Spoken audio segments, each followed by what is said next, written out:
I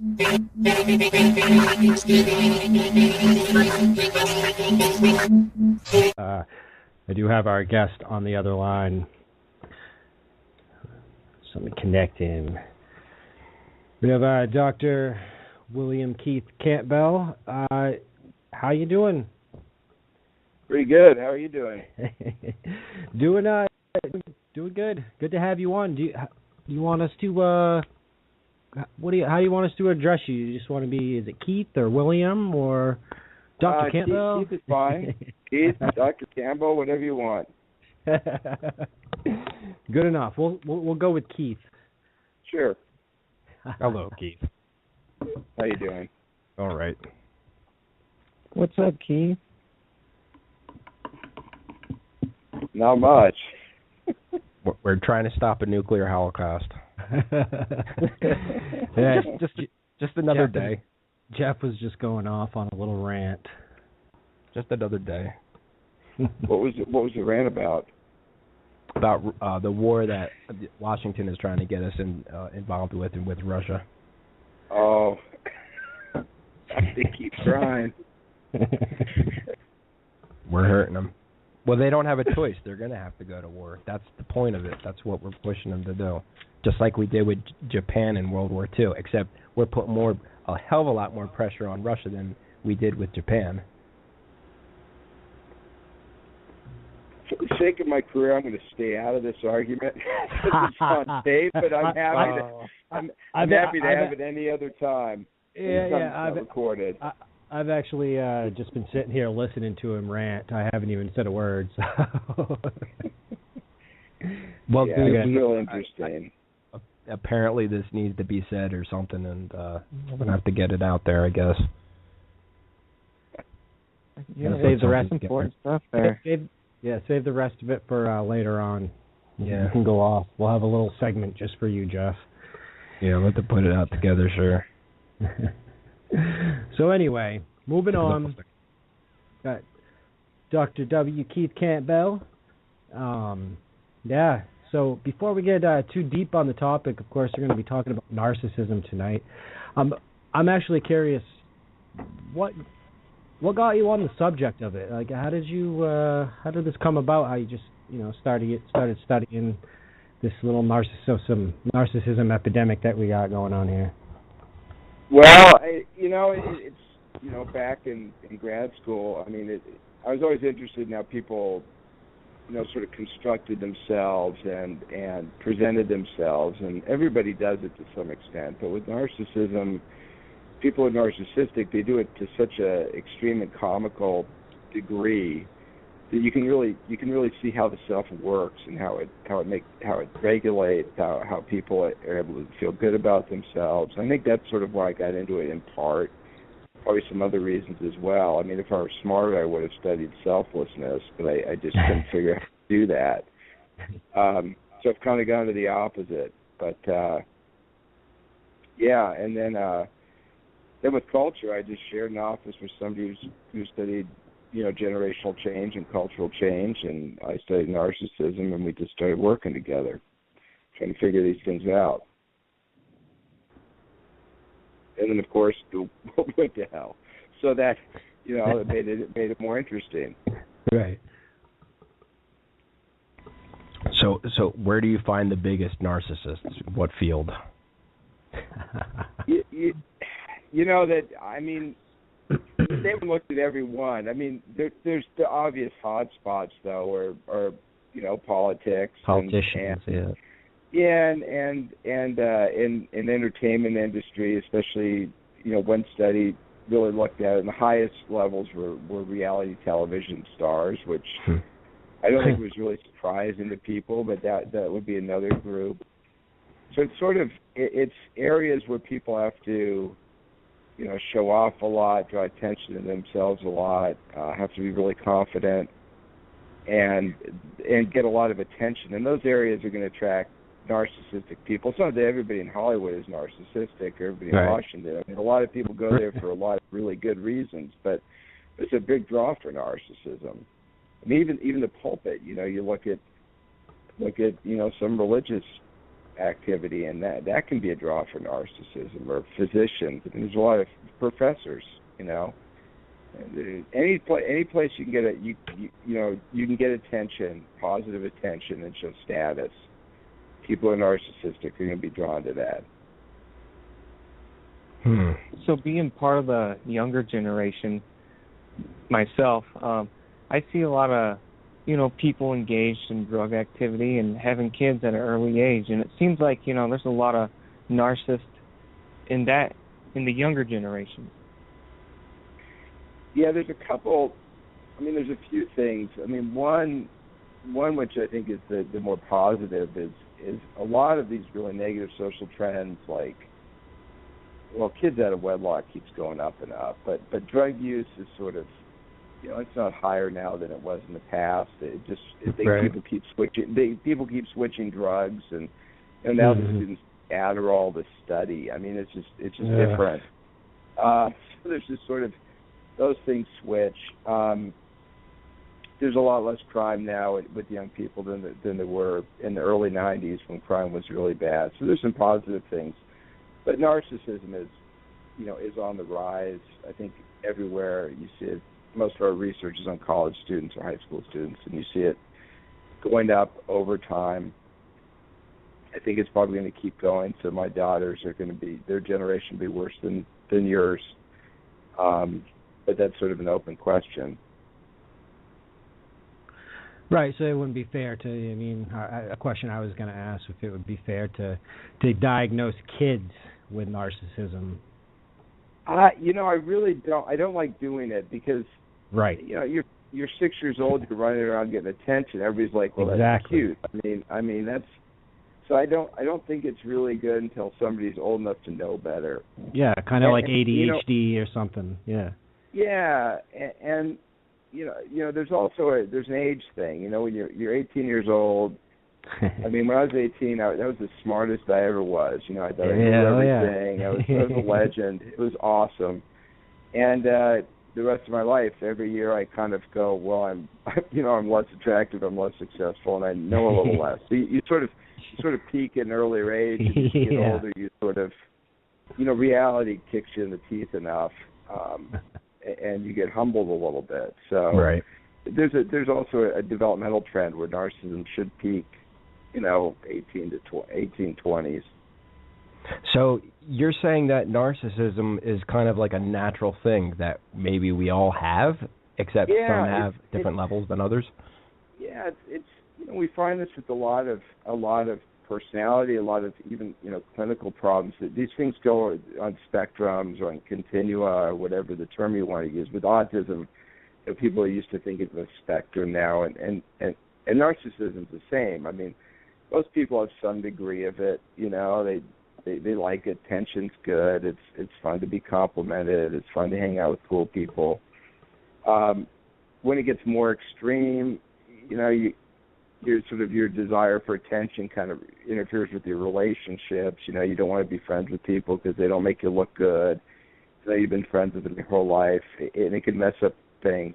Right. And then if it gets really extreme, it can be diagnosed as a disorder. So there's narcissistic personality disorder, which is sort of the extreme form of narcissism, where it's where you're narcissistic. It's all the time, and it starts to really interfere with your life. Usually your relationships fall apart because no one likes somebody who's totally self-absorbed. And at work, you get in trouble because you start making a lot of mistakes. You're overconfident. You don't listen to feedback. You kind of be aggressive when people tell you negative stuff, and it starts to damage you. And then it can become a disorder. Right. Okay, so what you're saying is there's a difference between narcissism as a personality trait as opposed to as a disorder. Exactly. Okay. Yeah. It's just like saying, man, I'm depressed versus I have major depressive disorder. Right. I mean, they're two different things, but they're on a continuum. They're similar, but just when it gets really bad, it's a disorder. So people says I'm depressed. Yeah, go on. Right. So when people really have it, really bad, do they actually notice it, or is it just something that they go through life not even noticing? Are they psychopaths? Well, you know, narcissism is like a cousin to psychopathy.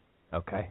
That they're very related. Sometimes with psychopaths you get more impulsivity, meaning they just, you know, you do stupid things for short-term gains, which you don't see as much with narcissism, but they're very similar.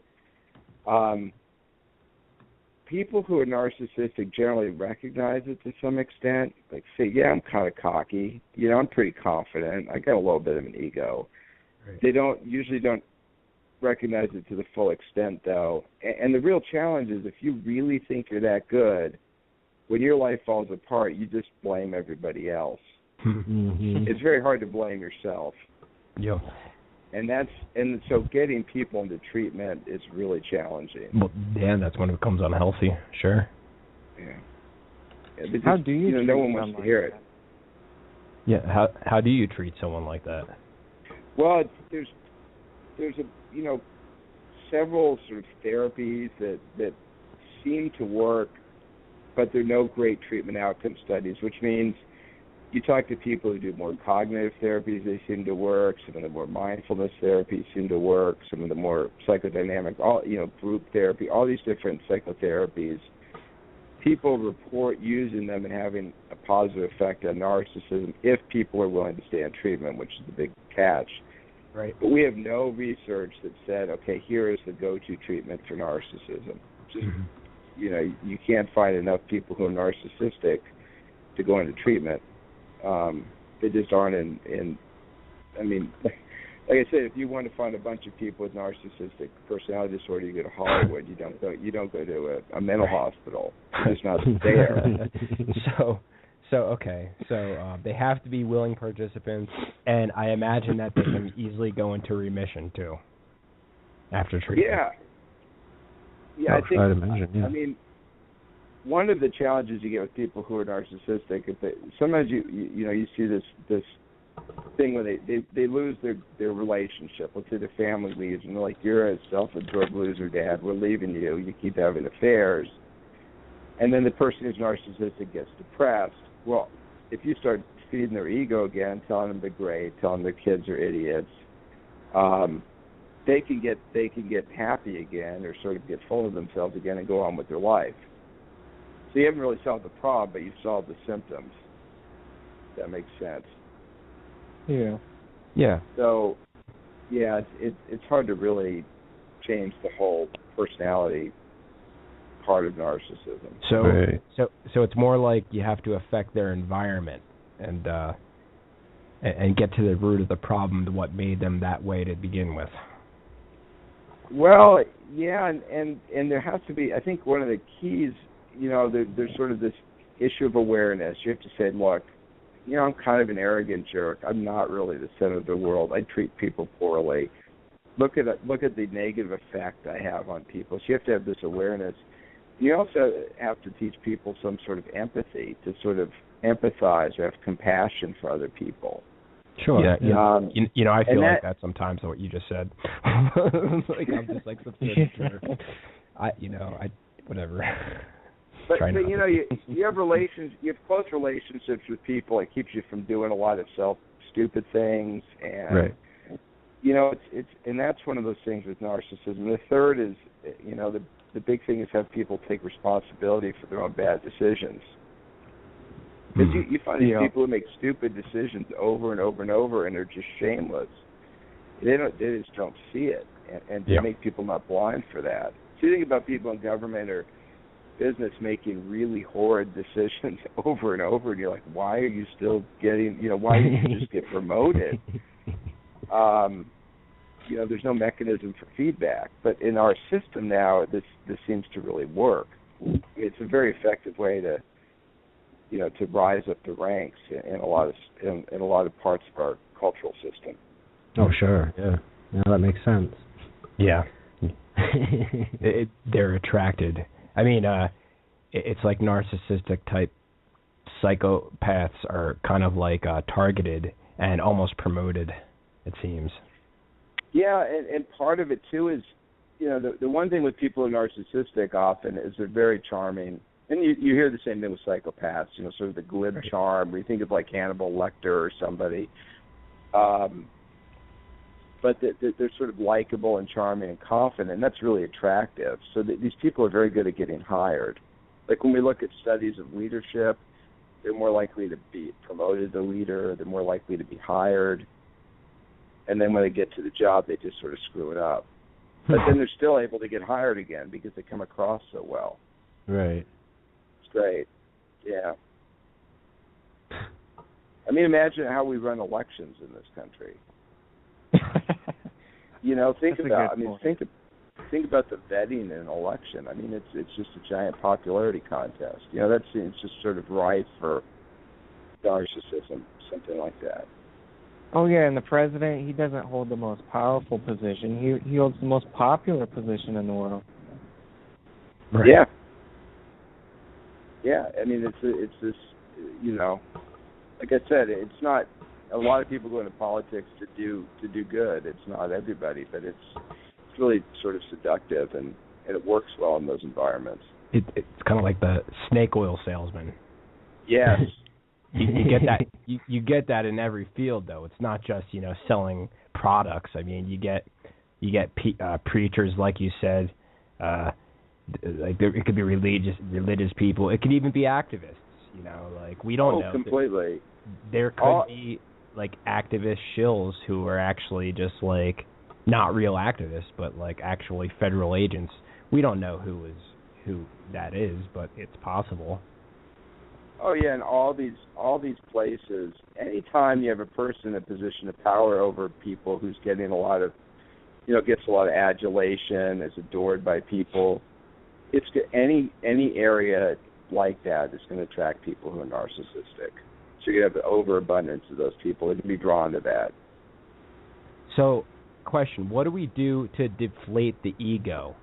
If you're in a position of power and you feel like it's just coming at you and you have all this responsibility, what do you do to actually to simmer it down and to take a step back and not get wrapped up into it all? Right, now start believing your own press. Right. Yeah, that's the challenge. I think there's people will learn practices, but a lot of times, what's useful is having something other than yourself. So maybe you have somebody with you trust, somebody you've known a long time who can tell you the truth. And I think a lot of people in power don't have anybody around them telling them the truth. Nobody just says, "Look, just shut up. You're being an idiot." So you can have other people fill that role. You can have data that fills that role. You can look at hard numbers when you're making decisions. Use more sort of mathematical or algorithms to make decisions. Try to think about things more objectively if you can do that. Sort of try to mentally move yourself out of it. So there's different things you could do if you're able to do it. I think having a trusted advisor or two would be really useful. So it just doesn't all go to your head. It's probably not healthy to let it go. I mean, I imagine like people like who are that important. They go and they look at themselves in the mirror and they're like, "I'm the man," like that's just like not, that can't be healthy. Flexing your muscles. Yeah. Oh God, yeah. That's what. I mean, the Greeks had such a great model of this, which was hubris. Just sort of this kind of just going too far and getting in trouble. And I think when you're doing that and you think I can do no wrong, that's usually when you do. It's that humility is really useful in a lot of ways. I mean, narcissism's useful in ways too. It's not all bad. I think. You're talking about Russia right now. I mean, look at Putin versus Obama. Who comes across as more of a leader? That's obvious. I mean, I like that picture too. There's this picture of it. It tells a boss and a leader, and the boss is sitting behind the desk whipping the workers, and the leader's in front of the workers pulling the rope as well. Yeah. Yeah, and I mean, so I think. If you play it right, I think it can be useful, and people can be narcissistic and want to do good as well for the country. problem is often with these leaders, you look at somebody like John Edwards or something, who's, he's running for VP and having relationships. You're like, what are you doing? He's willing to destroy the whole country to, hook up with the camera lady, but he's like, yeah, I think I deserve it. Just take one from the team and keep it in the pants, man. Right. It's just like, just for a little while, but it's just, so I don't know if he's a bad guy or not. I mean, he might really care about America, but he didn't care enough to sort of keep his act together for 6 months. That's careless. Yeah. But geez. Rich people, they live in their own little bubble. They do. But come on. And you got the press on you. You're supposed to be married. Yeah, I mean, with the modern press and the way media works, if you can't hold it together for a year, it's scary. Yeah. I mean, so that's what that's when you see it really getting into problems. And Edwards was a good example because he blamed everybody else for it. He said, my narcissism got in the way. As soon as I became senator, everybody was looking up to me, and that's what made me narcissistic. Right. It wasn't like he started that way. He was just a nice, normal lawyer with a 18,000 square foot mansion, and that wasn't Then it was the other people who made him bad. Yep. It was fascinating.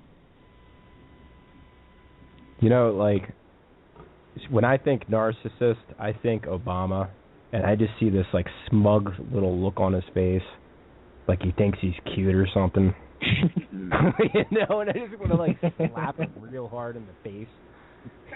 I don't know why, I just really feel like I want to.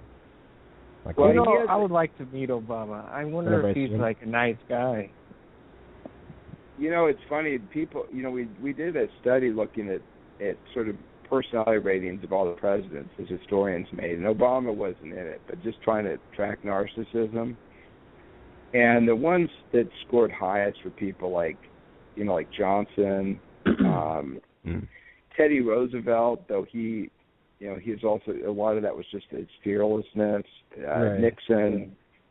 So our guys that really stand out like that. Obama's an interesting case because, and we're planning a study on this now. I don't know him. I mean, but he has this smug quality like you described. Yeah. It's like work on that man.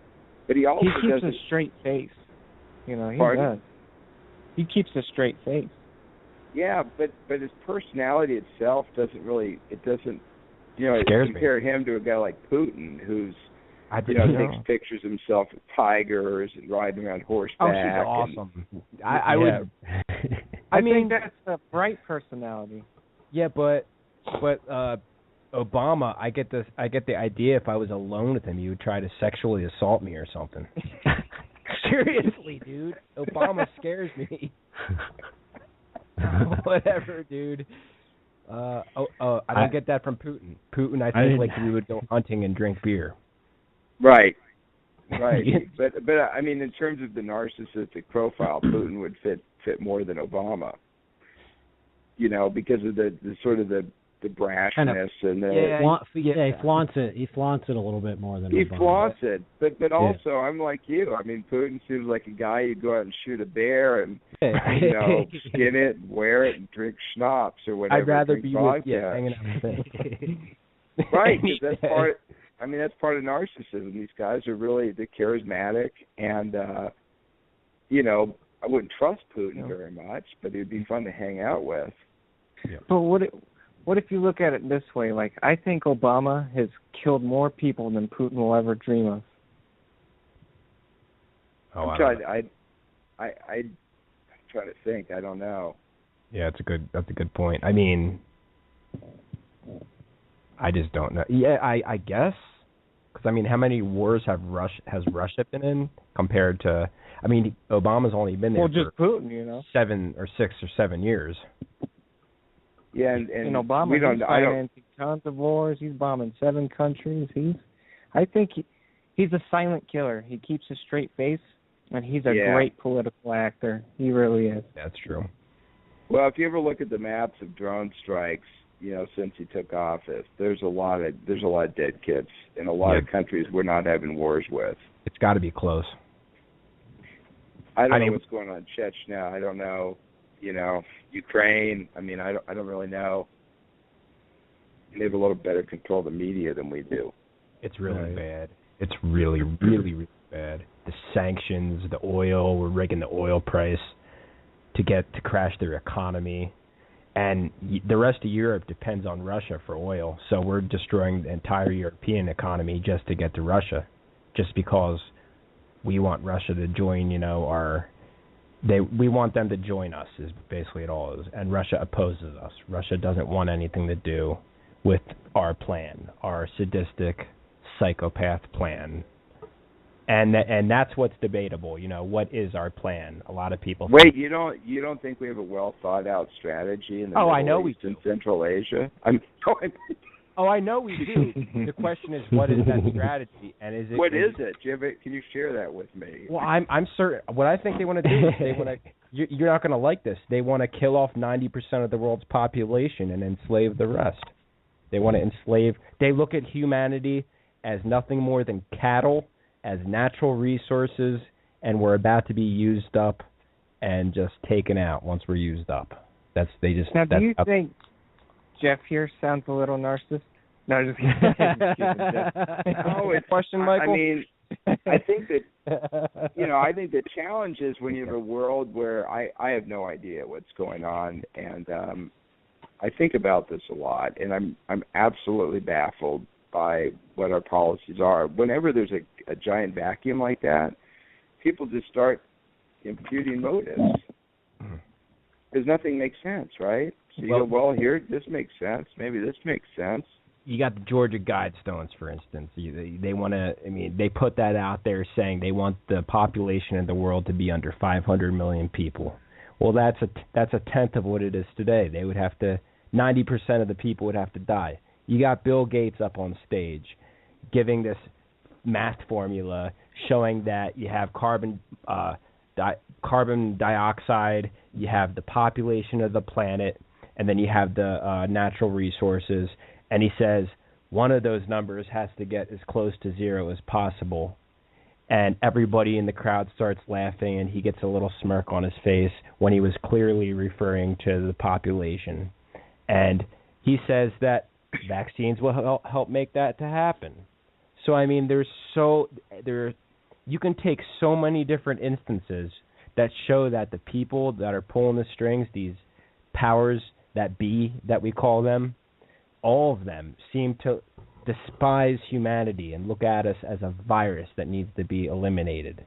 They just seem to have this complete hatred for humanity. It's disgusting. And you can add up all the pieces, and at that point it makes sense. It's no coincidence that we have this GMO problem, that we're getting poisoned in the water, that we're getting barium, aluminum, and strontium sprayed all over us for how many years, that you got the vaccines, that you got these bad pharmaceutical companies. Everything on television is crap. The schools are teaching us crap. You got all these different politics to keep everyone fighting and hating each other. It just goes on and on and on, all these different forms of control, and it's like we're being poisoned. The families are being broken up. The schools suck. They're teaching our kids to be idiots. Hey Jeff, didn't I tell you that I'd let you rant after? But you see, my point is all these things add up, and it just tells you it's not an accident, and they really are like waging war against humanity. Well, there's a couple. I don't even know where to go with this, except that except a few things. I can put a tinfoil hat on too, but populations are dropping. And that's the Right. Europe isn't reproducing. The Europeans, except for immigration, aren't. Japan is not reproducing. Russia's not reproducing. So everything's a lot of the sort of the old world is starting to turn down in population.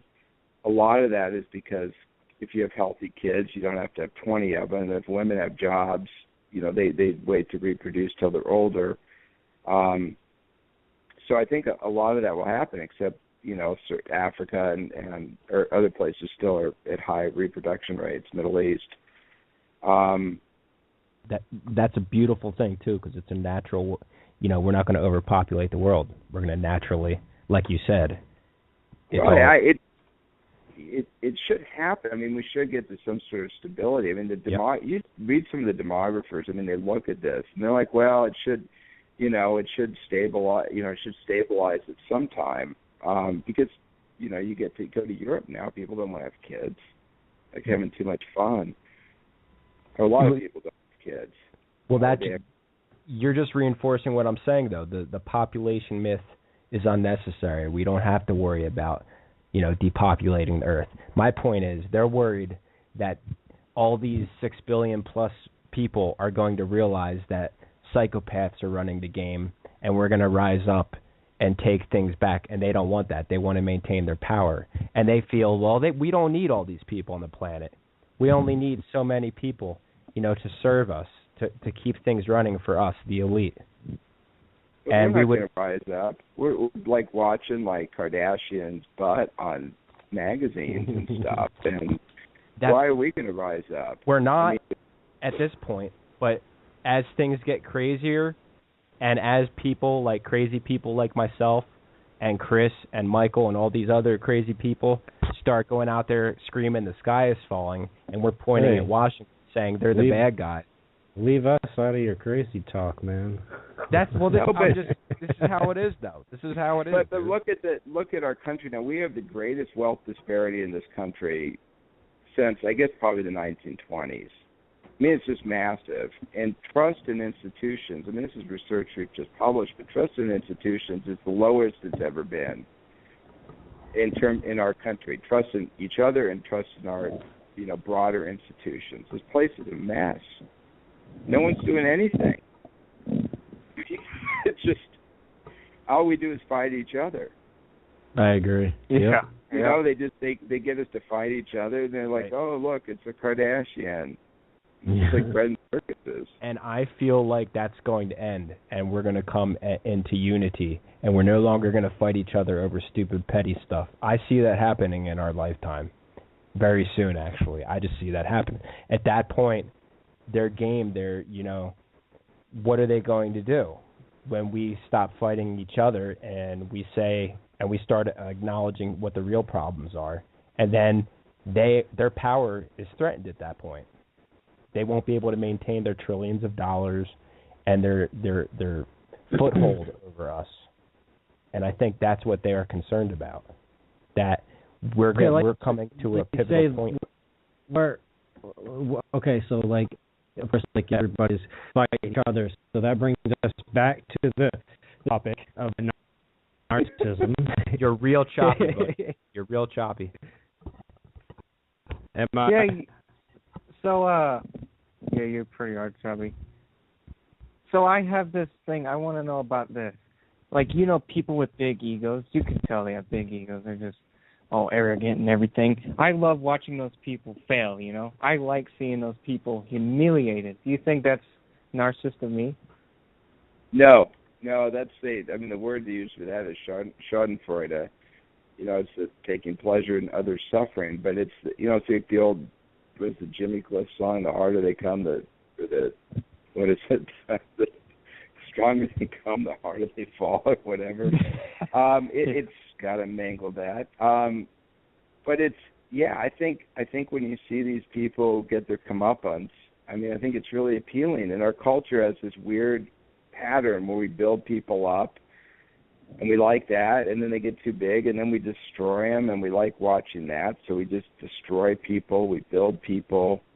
I think it's sort of entertaining, and it's sort of a sense of justice. And when Martha Stewart got busted, people were happy, and I think she kind of turned herself around by actually going to jail. But those kind of cases, people.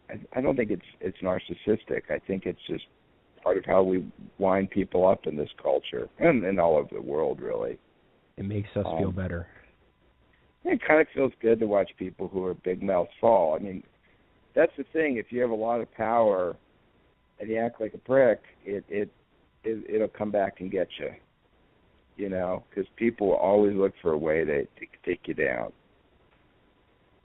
It's not a good strategy. Did O.J. Simpson end up in jail? I forget. Like, I know he got off innocent, but didn't he end up like going back to jail or something? Yeah, he's in jail now for I think. Sorry. What did he do? He threatened somebody. Robbery. Yeah, trying to get robbery stuff back and. Yeah. What about that Zimmerman? Has he got caught yet? Which one? The Zimmerman dude. I don't know. Trayvon Martin guy. I thought he got. I'm waiting for him to get busted, dude. I think a lot of people are. Yeah, I think he's just hoping people are so mad at the other ones they'll forget about him. Yeah. That's funny. God. Yeah. But I'm not forgetting him. I'm not gonna forget that guy. But OJ had a lot of that those very narcissistic qualities too. I mean, he was a loved person, you know. But part of the narcissism is, you know, you see the aggression come out when I've got my wife and she's leaving me, and he gets mad at some other guy and allegedly kills him, and that's pretty consistent with narcissism. Yeah, probably is. If you're gonna go off and doing that, got some problems. Yeah. Probably a lot more than just narcissist. Well, yeah, I mean, but he was, like I say, he's a beloved guy, charismatic, charming, and they also derailed his entire life because of that one incident, you know. Yeah. I mean, he's got to be a psychopath though to be able to put on like a charming look and, you know, the front, and then go killing like 2 or 3 people, allegedly, as you said. Allegedly, I'm just sticking with that because we're recorded. But yeah, like I said, the psychopathy and narcissism are very. I mean, part of my, you know, they're very closely related. I mean, most people who are narcissistic aren't killing people. Most people who are psychopaths aren't killing people. Right. But that callousness. They're usually given badges. Yeah. And guns. Sorry. Yeah. Cops. So what about cops? Are there a lot of narcissists? I know there's a lot of psychopath cops. Like what about cops. Sorry.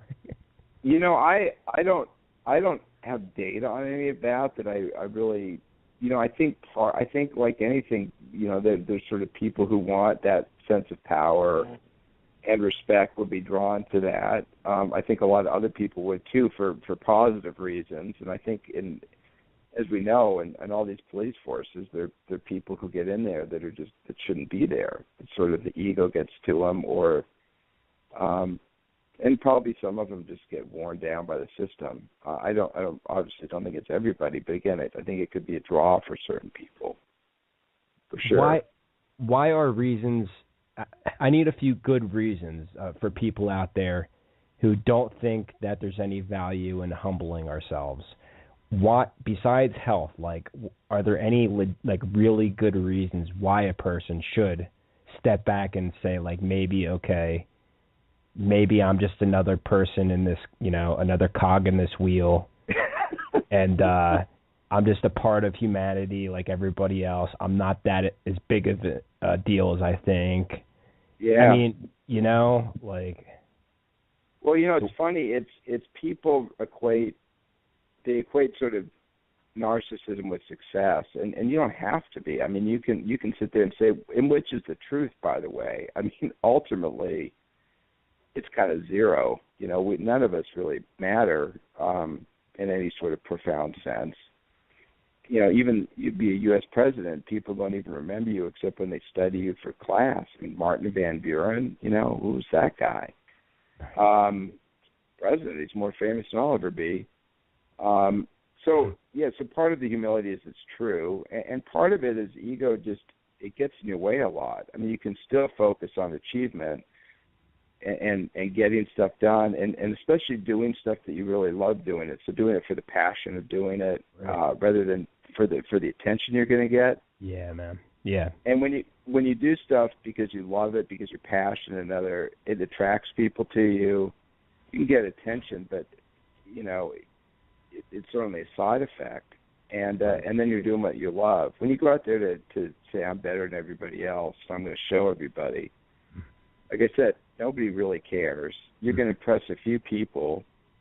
They're probably going to be losers because they're not impressed with you anyway. And it's not as enriching a way of living as doing what you're passionate about.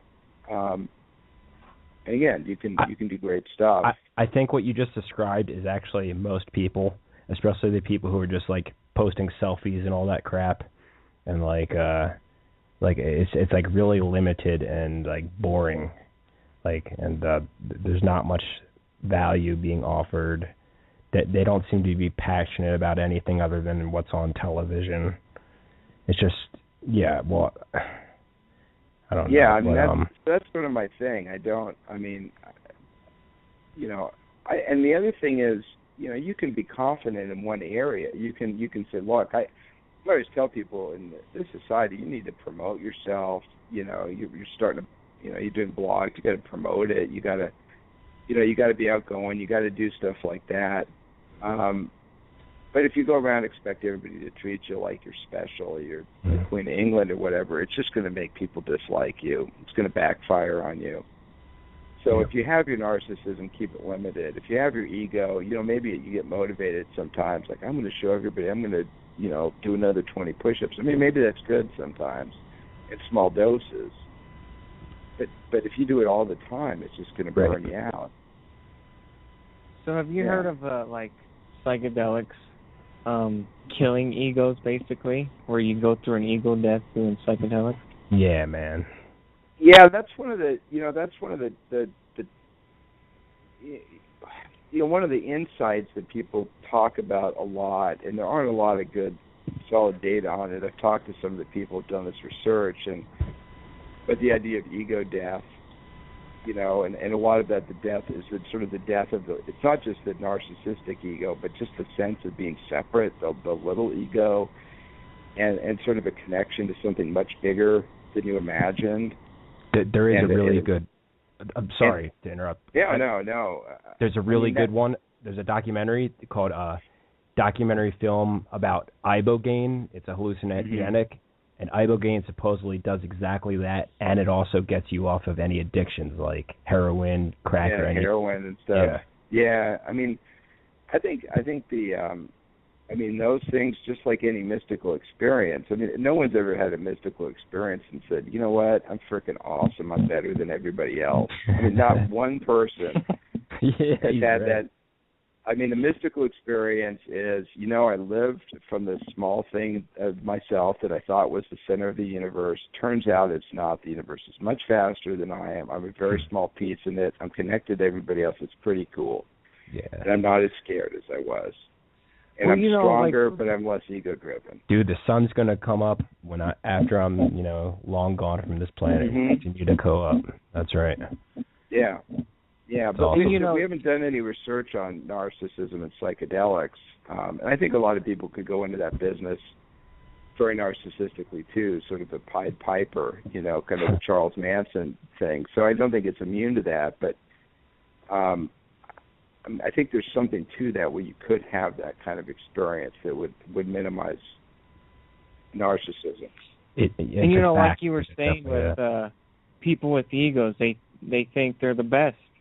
And when you do a psychedelic, it kind of shows you how insignificant you really are. Yeah, but it's I mean, theoretically you're nothing, but it shouldn't. That sort of mystical experience isn't. I'm worthless. It's like I'm one drop in this huge ocean, but it's a really cool ocean. Yeah. And I'm glad to be part of it and experiencing it. And I could tell the entire ocean in the drop. You've done these drugs before, I can tell. I'm on record here, but there's lots of research on this. It's very interesting. Lots of. That's I mean, cool, some though. of the stuff. That's all right. Some of the stuff they're doing are fast. Some of the stuff they're doing now is fascinating. I've done them all, man. I love it. Well, a lot of it is the context. A lot of it's the experience, and then and again, this isn't my area, but from the people I talk to who do this, I see a lot of it's that'll draw some opening experience, but then people into practicing meditation or some other form of sort of your description was spot on, so I was just like, well, okay. Meditation really does help. I'm like having I'm just like reliving my experiences from your description. Yeah, I mean, but that's the big experience, it's not just with psychedelics, it's the mystical experience, that's the experience people talk about, Joseph Campbell, the hero's journey idea, it's the idea of therapy, it's a lot, AA, I mean, a lot of these, it's sort of the human, it's the human journey, it's pretty cool. I was trying to convince people earlier tonight to take some psychedelics on the Facebook. I was like trying to tell them they can get it on the internet if they want. You know what? I mean, why don't you tell people to practice, take yoga? Sort of. Oh no! Like I'm talking step about into the depths. I'm talking about this guy that's like completely closed-minded. I mean, I like the guy, but like some people, they are so naive to think that everything that is on the television is true, and there's no such thing as a conspiracy. I said, just look, dude, get out of work for a week, get some good magic mushrooms or LSD or whatever else, and relax, take them, and then watch a few documentaries on conspiracy theories, and I think you'll see things differently. I don't know. That's just my perspective. I do think. Well, there's research done out of Johns Hopkins 2 or 3 years ago where they did just that study and found it made people more open for I think they measured them 6 months later, changed their basic personality from a single experience. Yeah. I'm just saying it's really healthy. I think everybody should try it once in their life. Oh yeah, and there's some people that won't accept it. You recommend meditation to them, they're like, no, screw that, screw yoga. So those egotistical people that just don't even want to cooperate with you, and you just want to kick their ass, but it's like shit. That's not going to accomplish nothing. What do you want to do? Dude, so I feel like this might sound narcissistic, but sometimes I feel like just kidnapping them, putting them in a very colorful room, dude, and just dose the hell out of them. Yeah, and dude, just that's talk what I'm to them. saying. Say, everything's gonna be all right. Nothing bad is gonna happen to you. Let some LSD in the water, man. Slip the LSD in the water, like they did in that movie Men Who Stare at Goats. Just put it in everybody's water, the eggs or whatever. That's what they did. In the movie Men Who Stare at Goats, it was great. They put it in the eggs. All the soldiers on the base in the desert. It was hilarious. I would sort of recommend against that as a psychologist. Oh yeah, you could overdo it. I think that's dangerous. It'd be dangerous. And the other thing was with people is, I mean, William James, a great psychologist, talked to people about once born and twice born people. Some people sort of wake up when they're, they go through some changes. When they go through a near-death experience. Yeah, go through a near-death experience or a psychedelic experience, or they lose somebody or something happens and they wake up. They practice meditation, they wake up and they see things differently. Other people don't. Well, the only reason I would say to not put it in the water supply is because you could overdose people. If you're going to do that, it has to be controlled. You'd have to make sure everybody got one drop. Oh yeah. That's it. Yeah. I would force them to do that though. I would just everybody on the planet. That'd be awesome. I could I mean, there is something to be said for the elimination of psychedelics and state control. They seem to have gone together in an interesting way. Meaning So they what is banned it like? they banned them as an addictive drug, and psychedelics aren't addictive. No, they are definitely.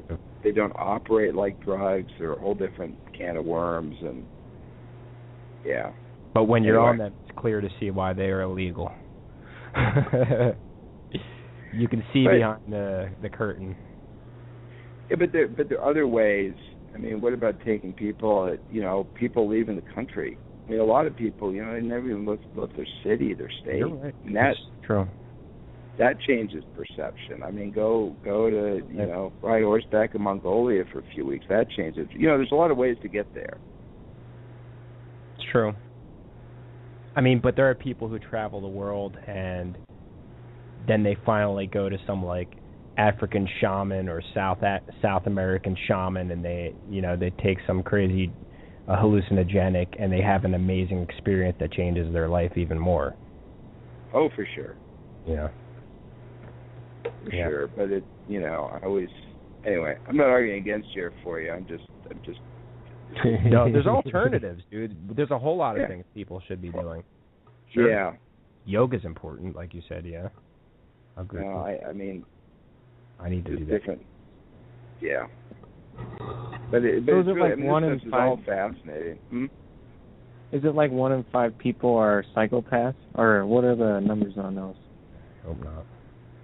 Those numbers are really hard because narcissism and psychopathy are all sort of on the spectrum you were talking about, and I think when you draw the line at somebody calling, I mean, first of all, psychopath isn't really a clinical diagnosis. I mean, if you look up the DSM-5 and there's not really a clear, this is a psychopath, this isn't. They talk more about antisocial personality disorder, and it's not 1 in 5. I mean, that you can't have a society function with 1 in 5 psychopaths. Right. Be like more. I think it's like 1 out of 20 or something. I don't know.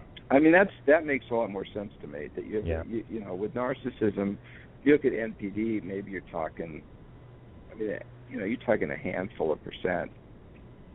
If you use a very strict criteria, maybe 3% of the population, 1 to 3.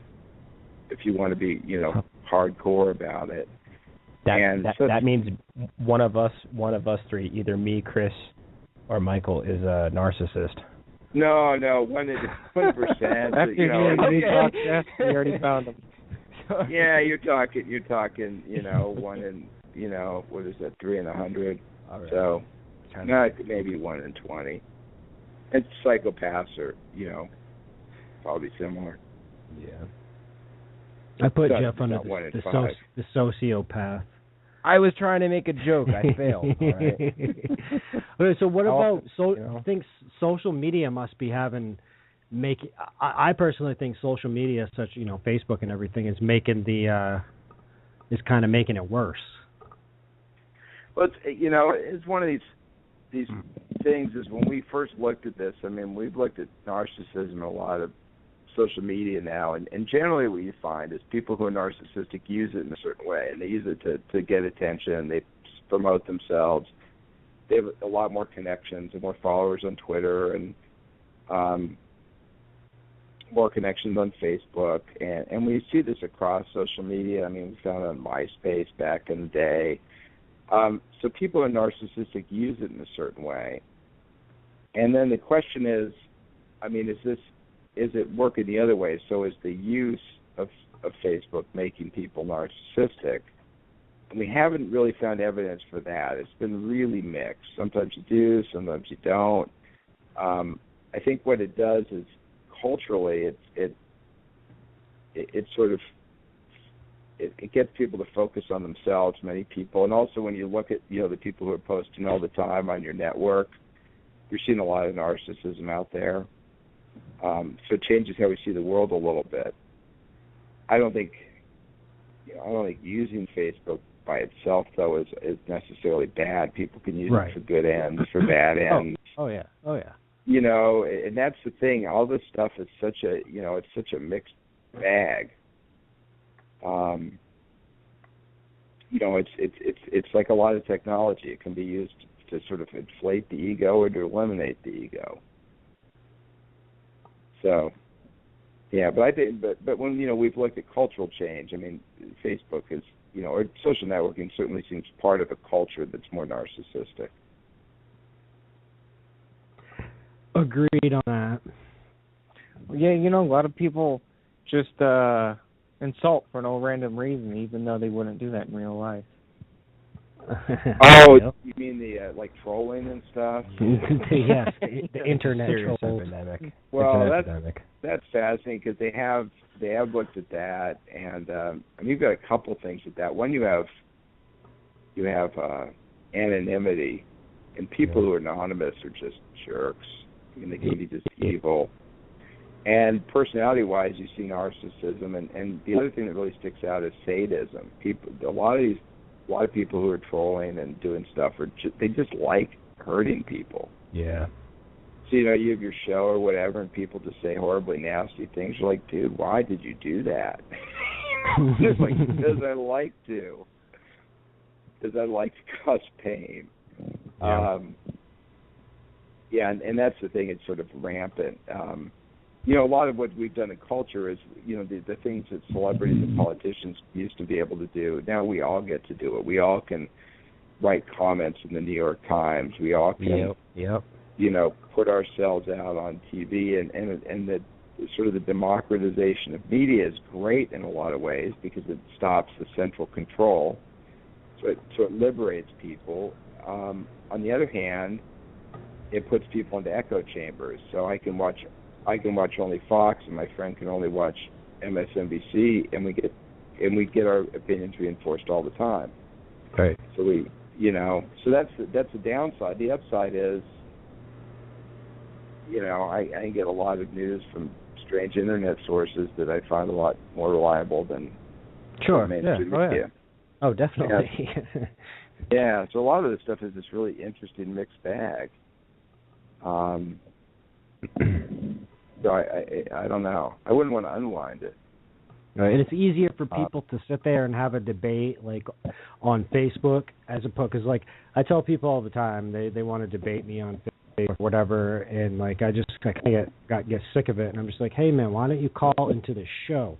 And they'll never call into the show. It's because they can sit there on Facebook. You can get into a debate. They can type in Google.com. And they get all their answers right there, so they can form a whole debate off what they're Googling, and I don't know, it bugs me, and it's we've talked about this a lot, and that's a big reason why we wanted to have you on, is because we've been wanting to talk about this whole thing for a long time, and I just happened to hear you on Coast to Coast, that show that you were on, and I was like, I was laying in bed because I listen to Coast every night when I go to bed, and you were on. I stayed up and I listened because it's on at starts at 1:00 here, and I listened to your whole interview. I'm like, I got to get this guy on. I'm like, we've been wanting to get somebody on to talk about this, and perfect. So got a hold of you. He said you'd come on, made my day. So good. I like supporting this alternative media stuff. I think it's great getting ideas out there, different audiences, and talking about stuff. Yeah, of course. Yeah. New types of ideas get out there, yeah. Right, and uncensored, so we don't really have to worry about, we can talk about whatever we want. We don't have someone saying, hey, you can't talk about that. Yeah. Fresh ideas, man. and well, yeah, this is going to end up on YouTube, and it will be there for the rest of eternity and history and... Yeah, that's why I don't comment on a lot of things. I respect that. I wish I was. I wish I had that sort of restraint. I've got. I'm practiced a little bit. Yeah. Right. Fortunate. Just like self-destructive. I don't really. I'm nuts. I'm crazy. Well, how many people have you seen destroy their lives over one Twitter post? Right. Yeah. That's the other side of a lot of this is, you're saying ripping people down. They're just waiting, and people just pounce on you. And yeah, but if that ever happens to me, I know it's coming. I'm not scared of it, and I actually kind of want it. My inner troll wants it. It's like funny. It's like drama. You are the perfect narcissist, aren't you? I guess I have a little bit of inner narcissist. I'm looking at the definition here.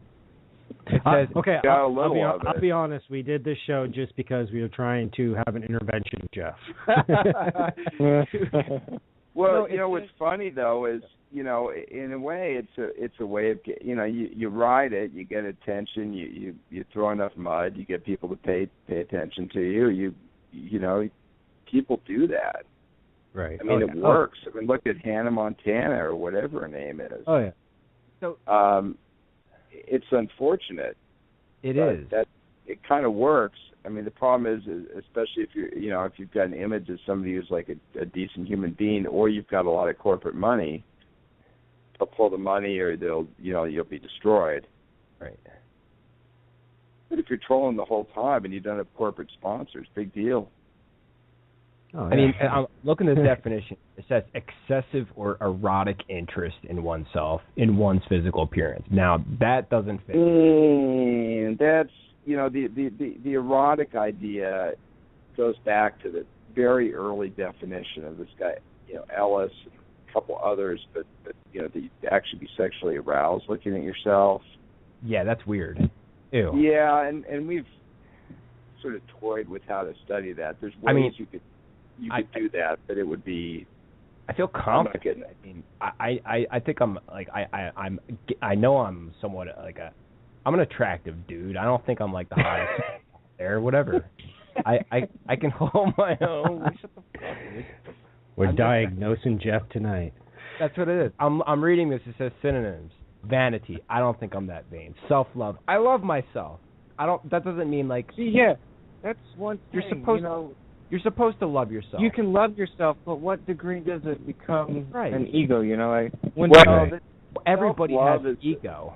Is it a healthy? Self-love is the worst term. I don't know where people came up with this self-love idea, but basically, if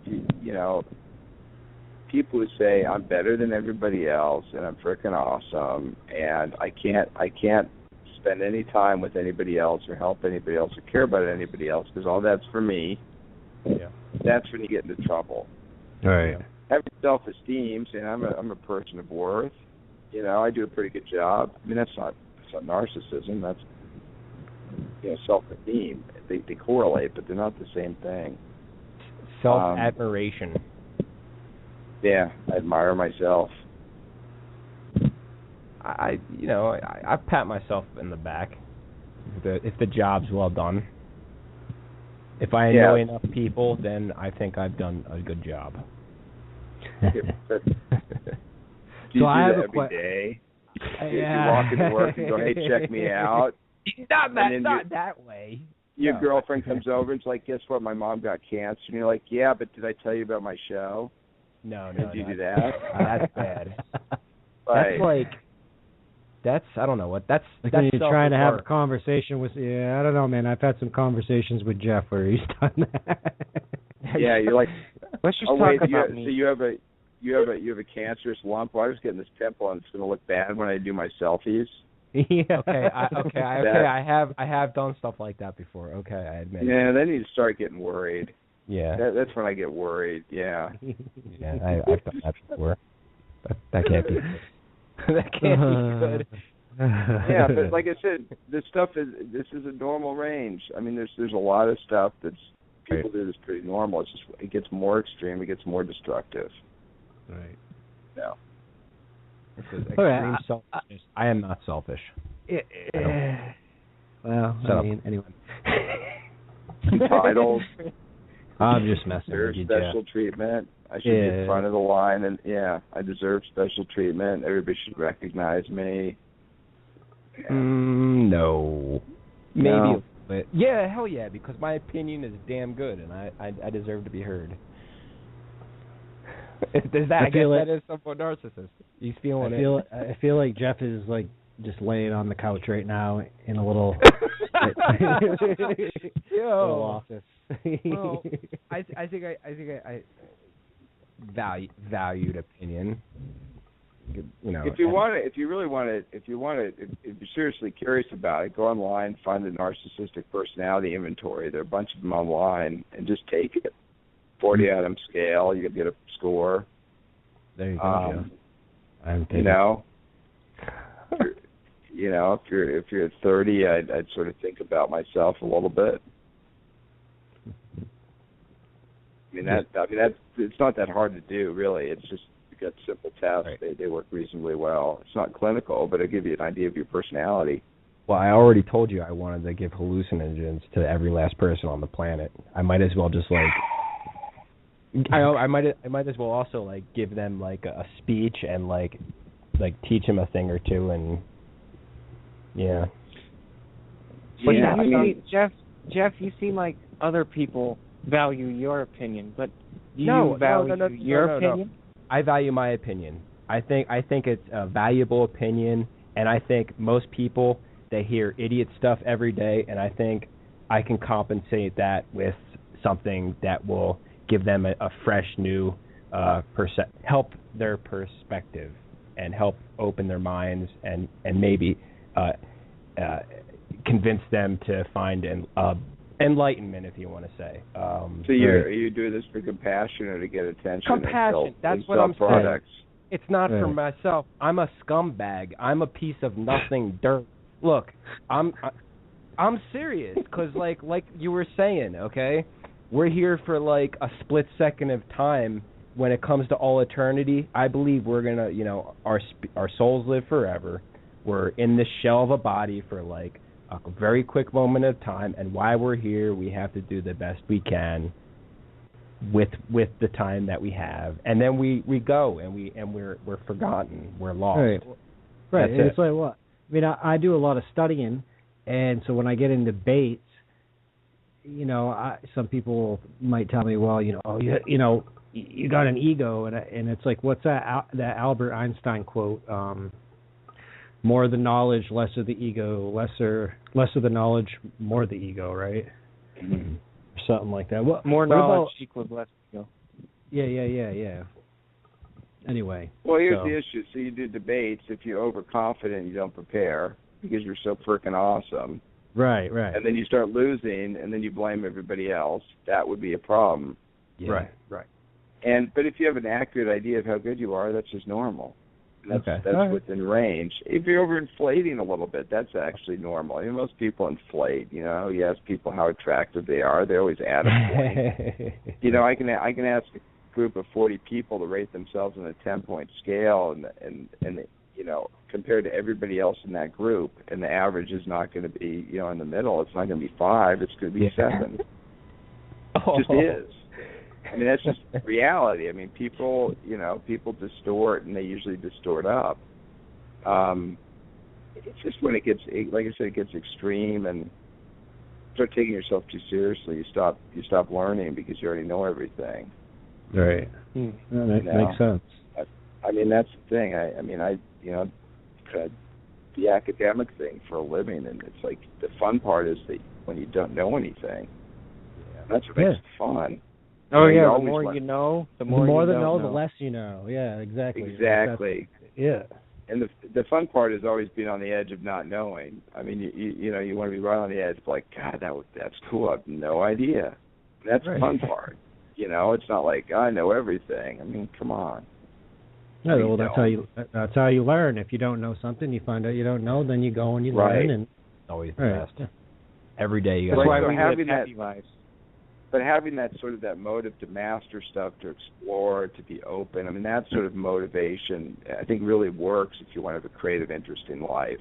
And narcissism works if you want a lot of attention, until it backfires. Makes sense to me. All right, so what if Keith, if you had to make a list of the most narcissistic, well-known people, who would your top 5 be? I'm not answering that. Come on. I mean, what? No. You wouldn't be like Biden's a narcissist? Because there's going to be some personal people, like some people you personally know. Most well-known. No, I don't mean well-known to you, as like well-known to everybody. sort of the celebrity character. Yes. No, I didn't mean personally. Yeah, no, you can't do that. No way. No I mean, I don't like labeling people that I don't like real people and labeling them. I'm sorry to say on air or anything, but I'm trying to think of like a character. I mean, like a good, like someone that stands out. I mean, to me, like, who's that Iron Man guy in that movie? Just saw one of those with my kids. Yeah, I mean, he plays a real grandiose narcissist in those movies who's smart enough to get away with it. I mean, that's kind of an example. Yeah, total. Politically, God, there's just so many that. Yeah, politically you're allowed to. What about Bill Maher? Bill Maher. He seems to me is one of the most narcissistic people that. He's got to be used to be calling people. Yeah, it's funny that the thing is, it's a lot of those guys. It's kind of their job to be a blowhard. That's why I was worried about it because True. I've talked to people. I've talked to some people in radio and stuff. I've talked to them off the air, and they're like, "Gee, do I have an issue?" I'm like, "No. Do you treat your kids like this? Do you treat your wife like this?" No. I mean, they're actually a pretty nice guy to everybody else. Of course. So a lot of it is, how much of it is just a show? How much? I mean, how do they treat their staff at work? Stephen Colbert.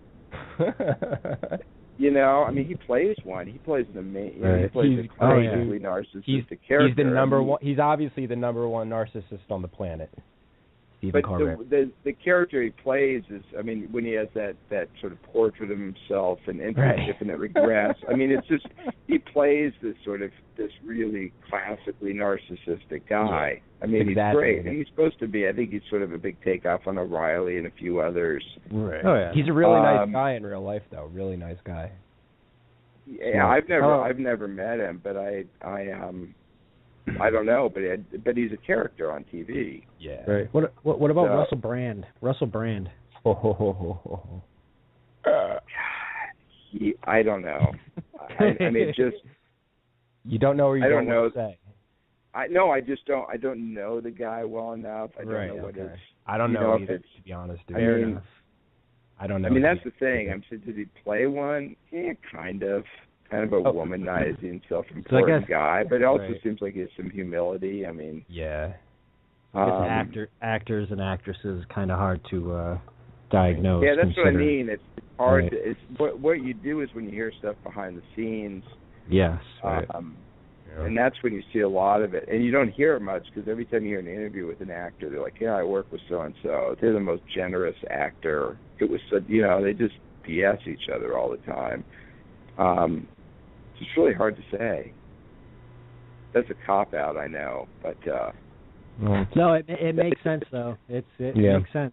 It makes sense why it's hard to answer that question. I can understand that. What sort of people in public, and then you hear stuff about people. I mean, I've heard stuff about celebrities that are just like, "Are you serious?" I mean, stuff that's just, stuff that's just horrendous. I'm gonna say something about Russell Brand real fast. I think he's a nice guy, but I also suspect he's a narcissist. He appears to be one to me. Not just in his movies, where he's obviously playing a narcissist, but I mean in real life. I'm just putting it out there. He appears like he's kind of a one. Nice guy, humble as well. You can be humble and be a narcissist. And I suspect he is. I'm gonna go with Keith's opinion on this one. Okay. All right. Okay. I mean, one, not just with celebrities, but music performers too, like Kanye West. I bet he's narcissist.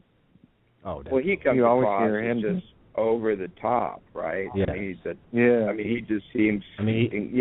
That's the way he presents is very narcissistic.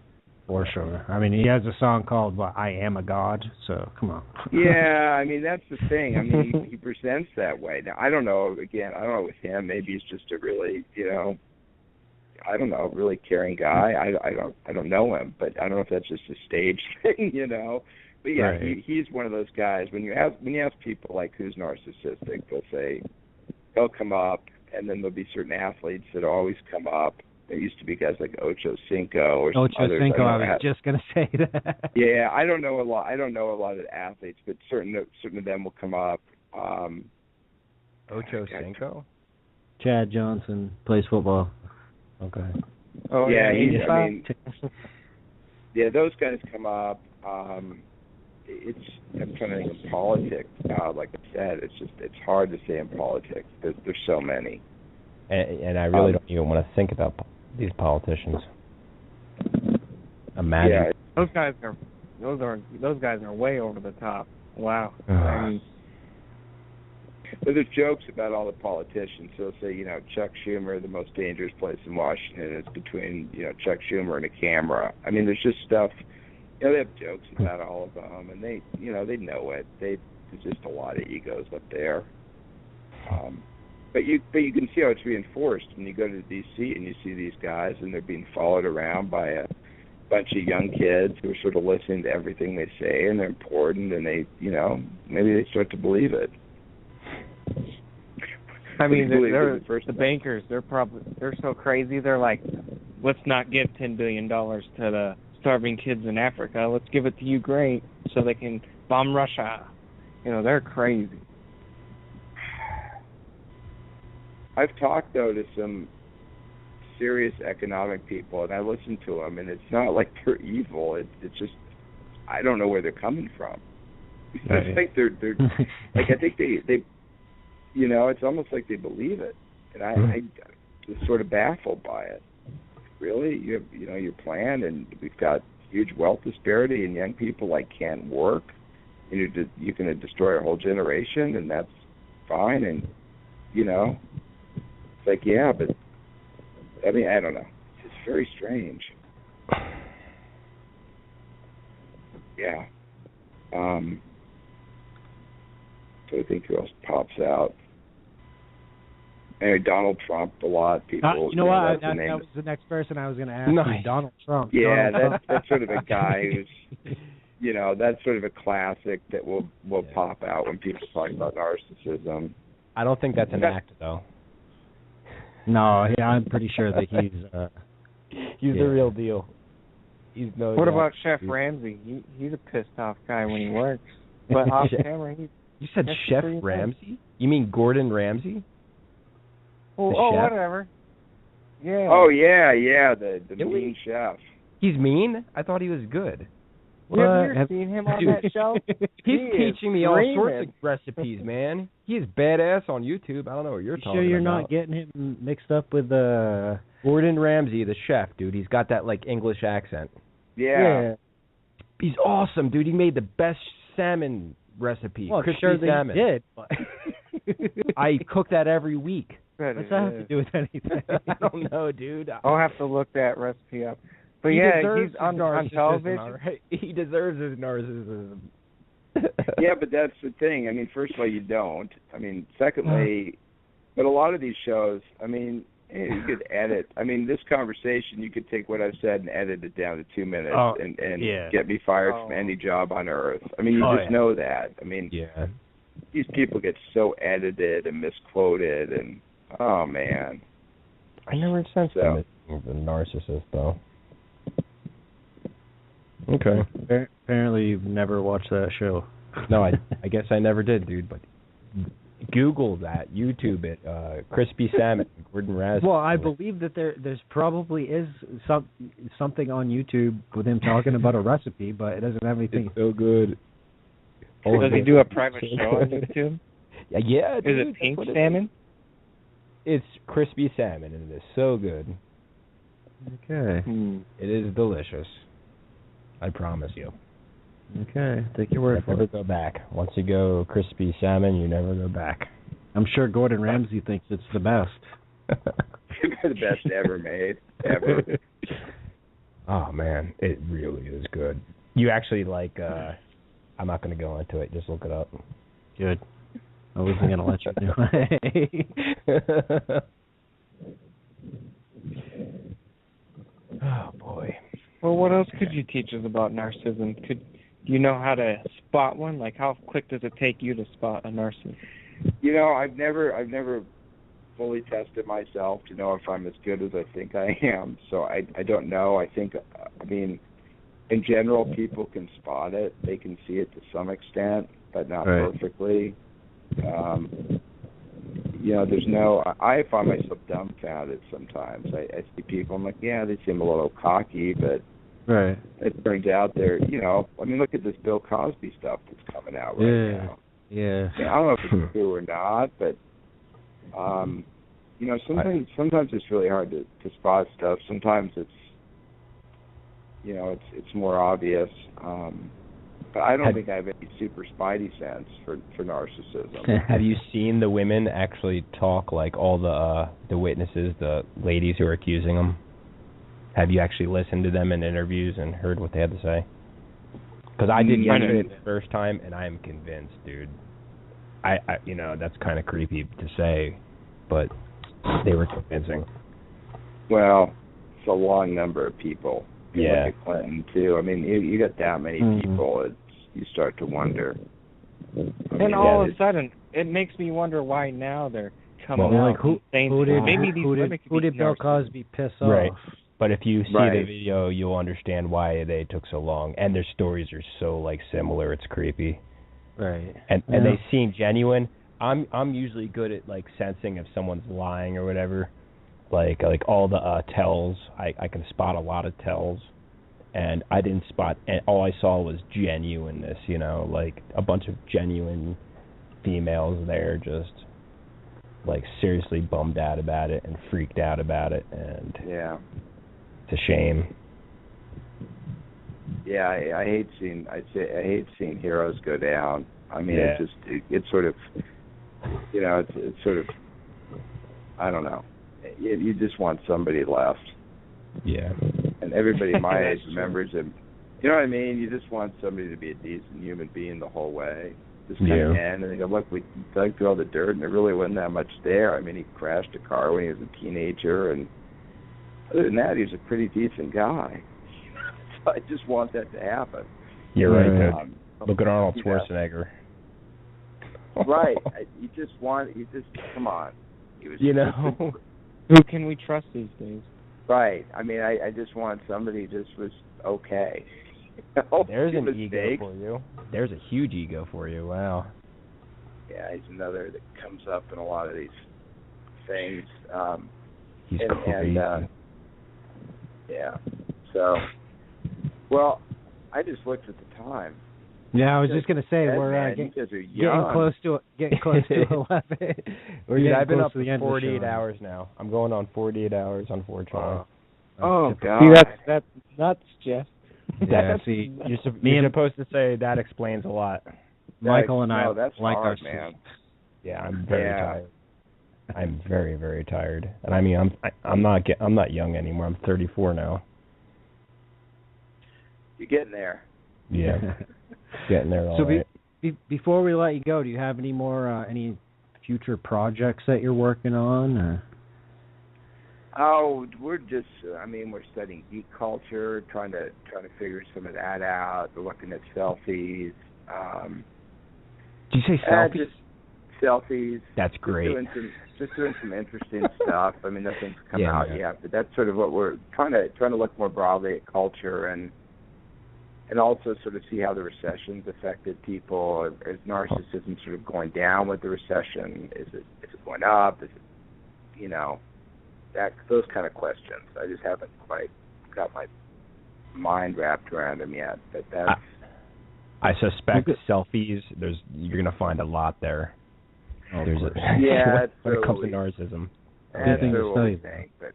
Yeah, that's what we're looking at. It's a very interesting phenomenon. No one would have predicted it 10 years ago. So stuff like that. I mean, just trying to figure out this culture and,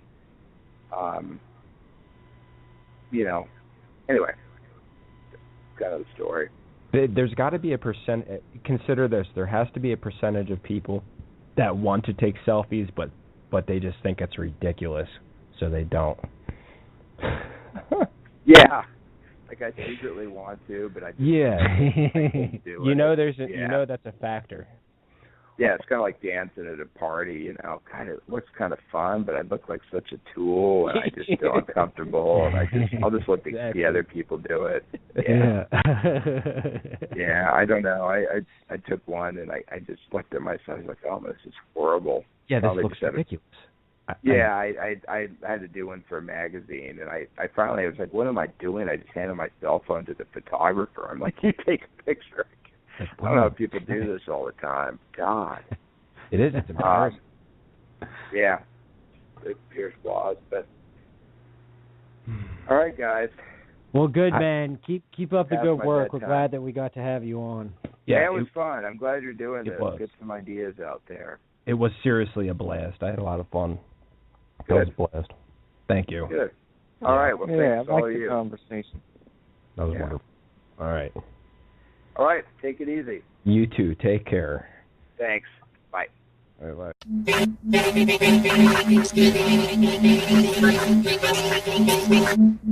So I've kind of gone to the opposite, but yeah, and then with culture, I just shared an office with somebody who studied, you know, generational change and cultural change, and I studied narcissism, and we just started working together, trying to figure these things out. And then, of course, the world went to hell. So that, you know, it made it more interesting. Right. So where do you find the biggest narcissists? What field? You know that, I mean, they haven't looked at every one. I mean, there's the obvious hot spots, though, or you know, politics. Politicians, and in entertainment industry, especially, you know, one study really looked at it, and the highest levels were reality television stars, which I don't think was really surprising to people, but that would be another group. So it's sort of, it's areas where people have to, you know, show off a lot, draw attention to themselves a lot, have to be really confident, and get a lot of attention. And those areas are going to attract narcissistic people. It's not that everybody in Hollywood is narcissistic, or everybody in Washington. I mean, a lot of people go there for a lot of really good reasons, but it's a big draw for narcissism.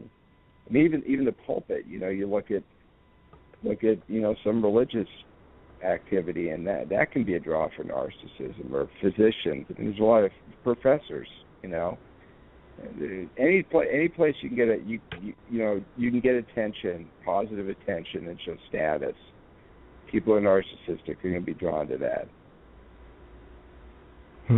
So being part of the younger generation myself, I see a lot of, you know, people engaged in drug activity and having kids at an early age, and it seems like, you know, there's a lot of narcissists in the younger generation.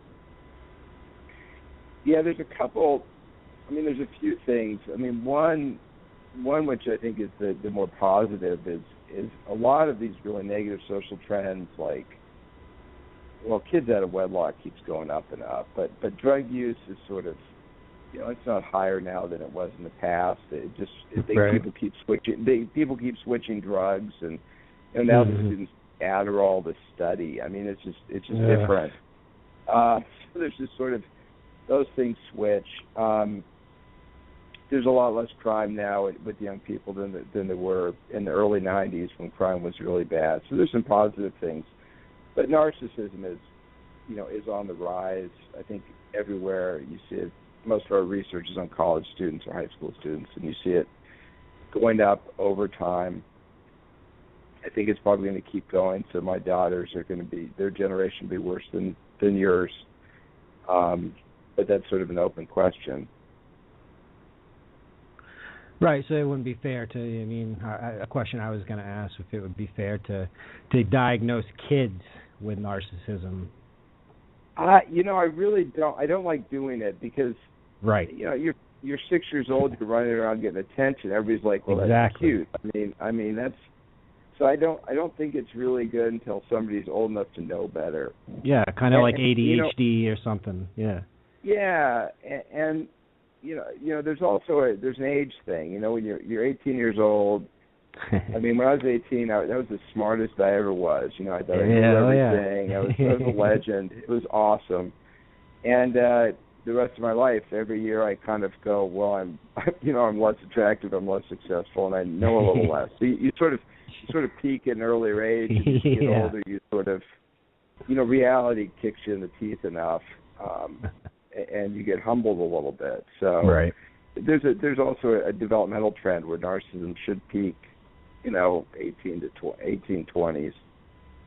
So you're saying that narcissism is kind of like a natural thing that maybe we all have, except some have different levels than others? Yeah, it's we find this with a lot of personality, a lot of even clinical problems. These things go on spectrums or on continua or whatever the term you want to use. With autism, people are used to thinking of a spectrum now, and narcissism is the same. I mean, most people have some degree of it. They like it. Tension's good. It's fun to be complimented. It's fun to hang out with cool people. When it gets more extreme, your desire for attention kind of interferes with your relationships. You don't want to be friends with people because they don't make you look good. You've been friends with them your whole life, and it can mess up things. Right. And then if it gets really extreme, it can be diagnosed as a disorder. So okay. There's narcissistic personality disorder, which is sort of the extreme form of narcissism, where it's where you're narcissistic. It's all the time, and it starts to really interfere with your life. Usually your relationships fall apart because no one likes somebody who's totally self-absorbed. And at work, you get in trouble because you start making a lot of mistakes. You're overconfident. You don't listen to feedback. You kind of be aggressive when people tell you negative stuff, and it starts to damage you. And then it can become a disorder. Right. Okay, so what you're saying is there's a difference between narcissism as a personality trait as opposed to as a disorder. Exactly. Okay. Yeah. It's just like saying, man, I'm depressed versus I have major depressive disorder. Right. I mean, they're two different things, but they're on a continuum. They're similar, but just when it gets really bad, it's a disorder. Do people? I'm depressed. Yeah, go on. Right. So, when people really have it, really bad, do they actually notice it, or is it just something that they go through life not even noticing? Are they psychopaths? Well, narcissism is like a cousin to psychopathy. Okay. That they're very related. Sometimes with psychopaths you get more impulsivity, meaning they just you do stupid things for short-term gains, which you don't see as much with narcissists.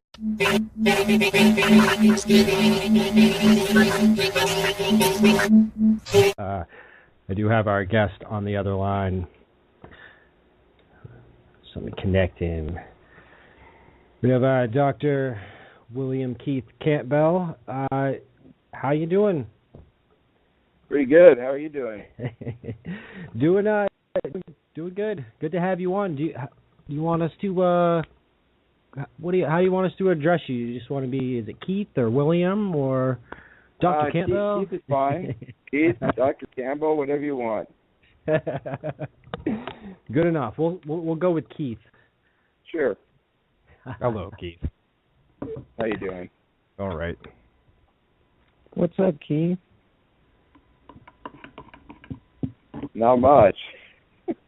We're trying to stop a nuclear holocaust. Yeah, just another day. Jeff was just going off on a little rant.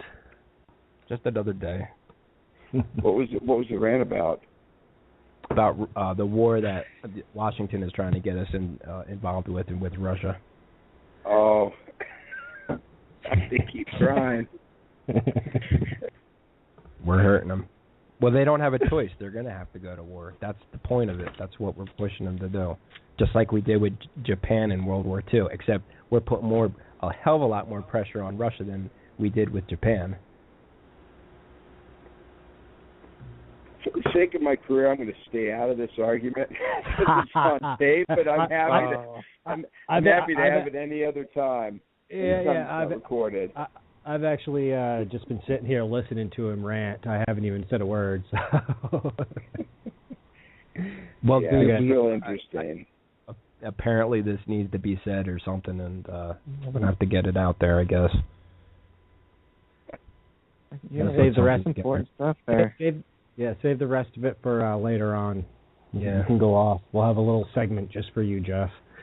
Yeah, I'll have to put it out together, sure. So anyway, moving on. Got Dr. W. Keith Campbell. So before we get too deep on the topic, of course, we're going to be talking about narcissism tonight. I'm actually curious, what got you on the subject of it? Like, how did this come about? How you just started studying this little narcissism epidemic that we got going on here?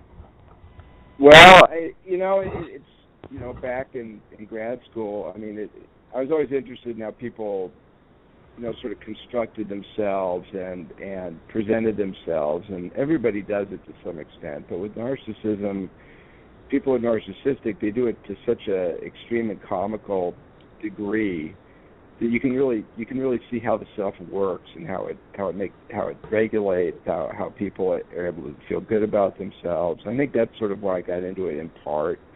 Probably some other reasons as well. I mean, if I were smarter, I would have studied selflessness, but I just couldn't figure out how to do that. But they're very similar. People who are narcissistic generally recognize it to some extent. Like, say, yeah, I'm kind of cocky. I'm pretty confident. I got a little bit of an ego. Right. They usually don't recognize it to the full extent, though. And the real challenge is if you really think you're that good, when your life falls apart, you just blame everybody else. Mm-hmm. It's very hard to blame yourself. Yeah. And so getting people into treatment is really challenging. Well, yeah, that's when it becomes unhealthy. Sure. Yeah. How do you? No one wants to hear it. Yeah. How do you treat someone like that? Well, there's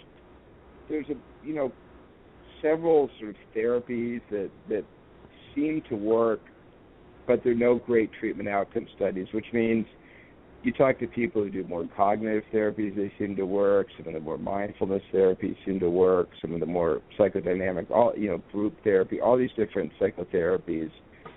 People report using them and having a positive effect on narcissism if people are willing to stay on treatment, which is the big catch. Right. But we have no research that said, okay, here is the go-to treatment for narcissism. Just, you can't find enough people who are narcissistic to go into treatment. They just aren't in. I mean, like I said, if you want to find a bunch of people with narcissistic personality disorder, you go to Hollywood. You don't go to a mental hospital. It's just not there. So they have to be willing participants, and I imagine that they can easily go into remission too after treatment. Yeah, I think. I'd imagine, yeah. I mean, one of the challenges you get with people who are narcissistic is that sometimes you see this thing where they lose their relationship. Let's say the family leaves, and they're like, "You're a self-absorbed loser, Dad. We're leaving you. You keep having affairs." And then the person who's narcissistic gets depressed. Well, if you start feeding their ego again, telling them they're great, telling their kids are idiots, they can get happy again, or sort of get full of themselves again and go on with their life. So you haven't really solved the problem, but you've solved the symptoms. If that makes sense. Yeah. Yeah. So, yeah, it's hard to really change the whole personality part of narcissism. So it's more like you have to affect their environment and get to the root of the problem, to what made them that way to begin with. Well, yeah, and there has to be. I think one of the keys, there's sort of this issue of awareness. You have to say, look, I'm kind of an arrogant jerk. I'm not really the center of the world. I treat people poorly. Look at the negative effect I have on people. So you have to have this awareness. You also have to teach people some sort of empathy, to sort of empathize or have compassion for other people. Sure. Yeah. I feel like that sometimes. What you just said. Like I'm just like the jerk. Whatever. But you have close relationships with people. It keeps you from doing a lot of stupid things, and right.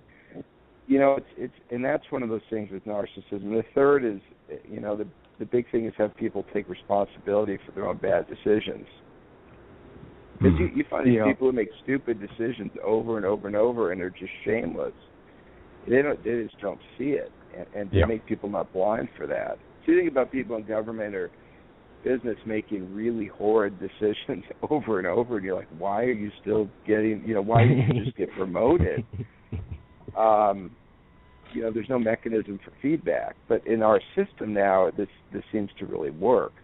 It's a very effective way to rise up the ranks in a lot of parts of our cultural system. Oh, sure. Yeah, that makes sense. Yeah. They're attracted. I mean, it's like narcissistic type psychopaths are kind of like targeted and almost promoted, it seems. Yeah, and part of it too is, the one thing with people who are narcissistic often is they're very charming. And you hear the same thing with psychopaths, sort of the glib charm. We think of like Hannibal Lecter or somebody. But they're sort of likable and charming and confident, and that's really attractive. So these people are very good at getting hired. Like when we look at studies of leadership, they're more likely to be promoted to leader, they're more likely to be hired, and then when they get to the job, they just sort of screw it up. But then they're still able to get hired again because they come across so well. Right. It's great. Yeah. I mean, imagine how we run elections in this country. Think about the vetting in an election. I mean, it's just a giant popularity contest. It's just sort of rife for narcissism, something like that. Oh yeah, and the president, he doesn't hold the most powerful position. He holds the most popular position in the world. Right. Yeah. Yeah, I mean, it's this, like I said, it's not. A lot of people go into politics to do good. It's not everybody, but it's really sort of seductive, and it works well in those environments. It's kind of like the snake oil salesman. Yes.